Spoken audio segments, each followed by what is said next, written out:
Chapter 12, objective number 2 says, know the effect of intermolecular forces on a substance's behavior and be able to use it to explain the behavior of substances. So intermolecular forces is attraction between molecules.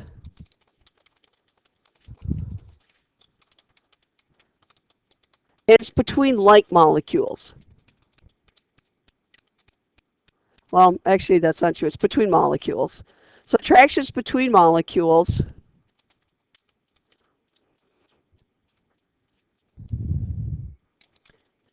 And it's what holds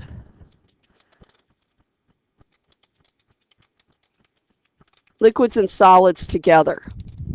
Remember, gases are too spread out.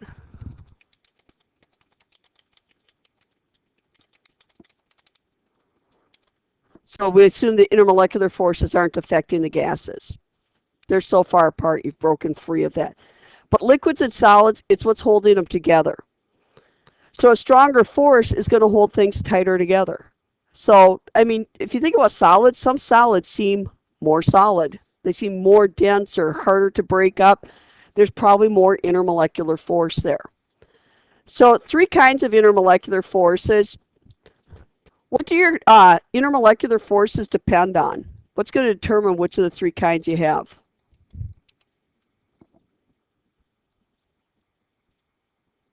One word determines it. Starts with pole, rhymes with arity. Good. So the type or strength of intermolecular force is dependent on polarity of the molecule. Does it have polarity or not? Anybody remember one kind of intermolecular force then? What's the really weak one?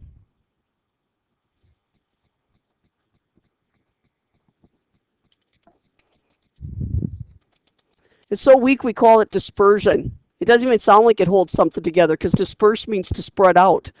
So dispersion force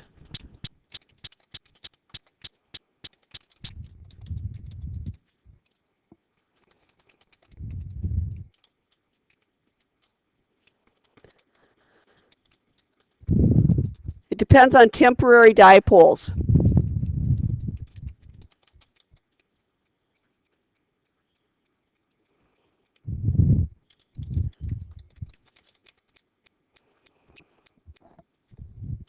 Why does it need temporary dipoles? Because there aren't any permanent dipoles. It's because you got nonpolar molecules.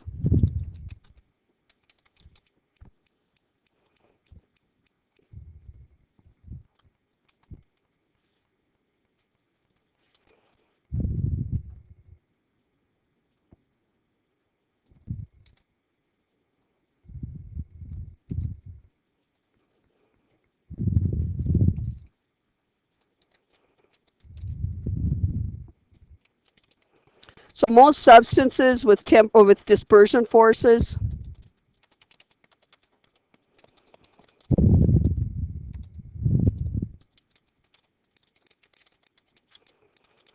are either gases at room temperature or what we call volatile liquids. Volatile sounds like really exciting because when you hear about kids who are really volatile, it means they throw a fit really easy, and that's kind of exciting, but unless it's your kid. But that's not what volatile liquid means. Volatile liquid just means it evaporates really easily.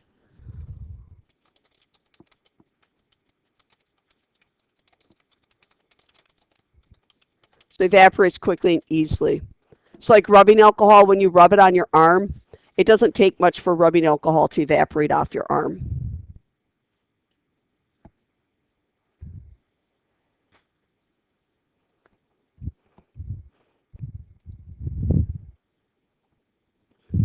Everybody know what the second strongest one, the middle one, is called? Yeah, dipole-dipole. So this is when you do have some polarity. So all it's saying is there's an attraction between 2 dipoles. I don't know why they call it dipole-dipole, but they do.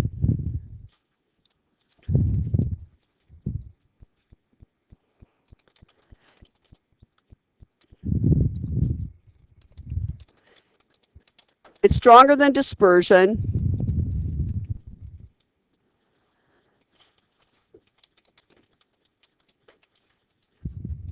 It depends on permanent dipoles.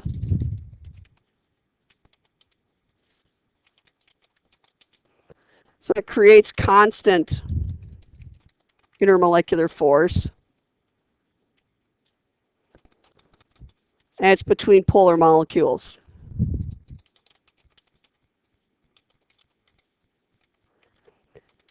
It can be fairly weak to really strong. It all depends on how polar the molecules are. If they're just a little bit polar, it's like having a little magnet. If it's really polar, it's like having a really strong magnet.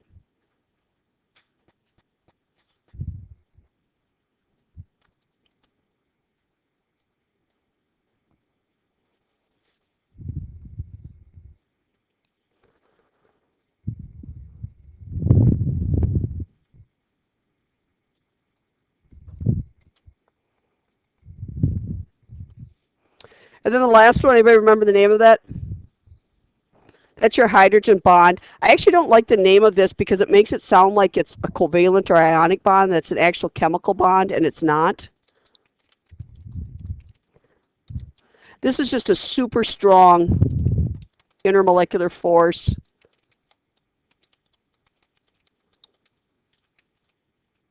Between hydrogen and fluorine, oxygen, or nitrogen, because these are the smallest and most electronegative elements. So it makes like this just freakishly strong intermolecular force because of that.